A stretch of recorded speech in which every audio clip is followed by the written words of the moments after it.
food should I eat instead of example meat?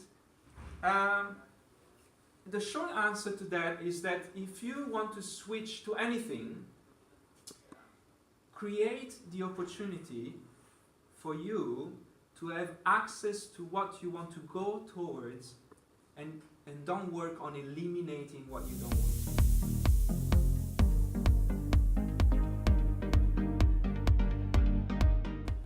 How can I persuade my family to eat more green food? You can't.